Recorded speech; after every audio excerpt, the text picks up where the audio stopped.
You know, they say it's lonely at the top of an authoritarian state, but for China's president Xi Jinping, it seems like loneliness is something he's actively chasing. A political earthquake has just ripped through China's entire system, and right at the center of it is a powerful general who, it seems, represented a direct threat to Xi's absolute authority. The man at the heart of this storm is General Zhang Youxia. And look, we're not talking about some minor official here. Zhang was one of China's most powerful military leaders. He was the joint vice chairperson of the Central Military Commission, that's the CMC, the body that controls the entire People's Liberation Army. He was second only to Xi himself and supposedly a close ally. And then, poof, he just vanished from public view, kicking off this huge wave of speculation and, frankly, fear. So, what on earth happened?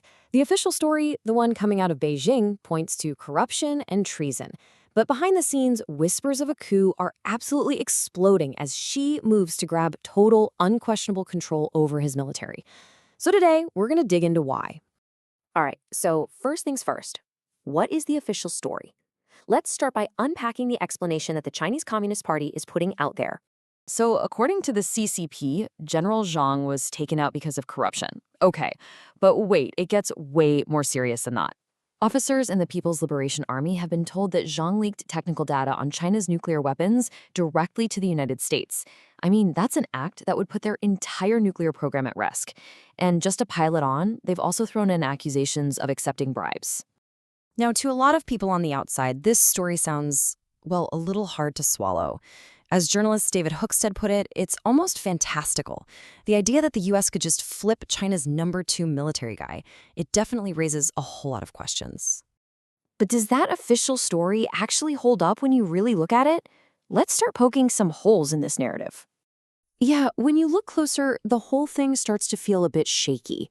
Experts point out that with China's super compartmentalized bureaucracy, it's pretty unlikely Zhang even had direct access to the kind of secrets the U.S. would be after. And then there's the motive. Why would he do it? If Zhang was actually trying to make a play for the top spot, selling secrets that weaken his own country would be shooting himself in the foot. It just doesn't make sense. And as law professor Henry Gao puts it so bluntly, the official reason just doesn't seem to be the real reason.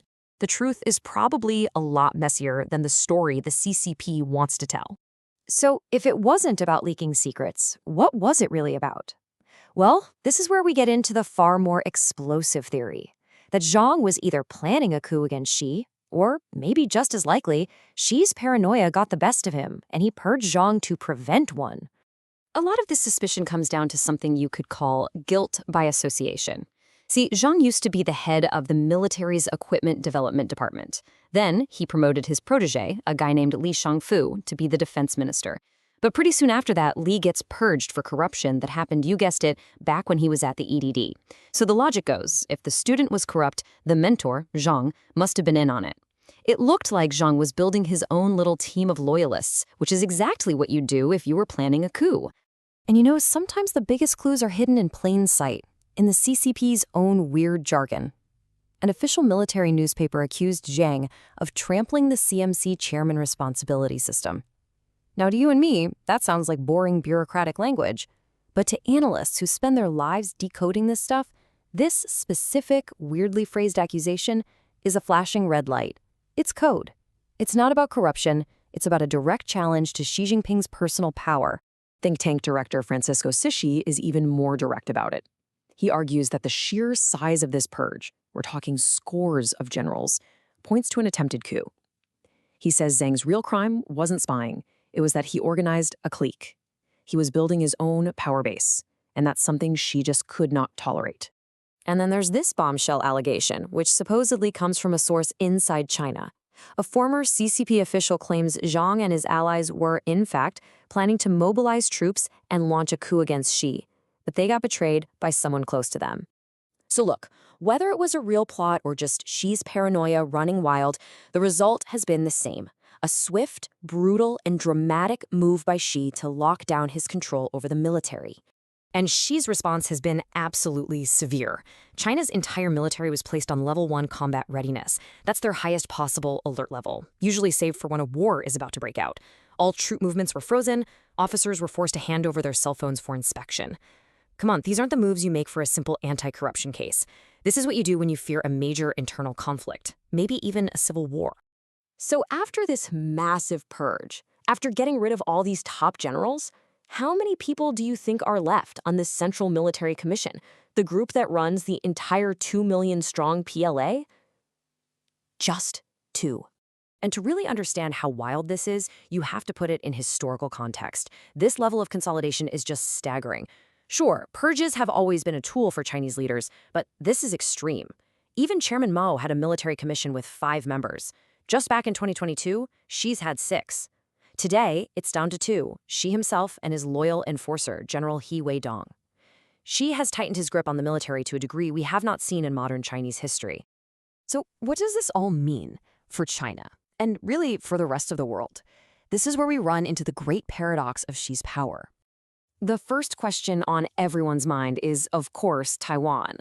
And there are actually competing theories here. One idea is that Xi got rid of Zhang because the general was pushing back on Xi's aggressive timeline for an invasion. But another theory says all this internal chaos has actually weakened China's military, giving the US and its allies more time to prepare. The honest truth, nobody is quite sure. But what is crystal clear are the consequences inside China. This kind of unchallenged one-man rule creates a climate of suspicion and paranoia. Now you have officers constantly looking over their shoulders. And when fear and caution take over from good judgment, and there's no one left to offer a different opinion, it can lead to catastrophic mistakes. It absolutely cripples the professionalism of your entire military. And here's the ultimate irony in all of this.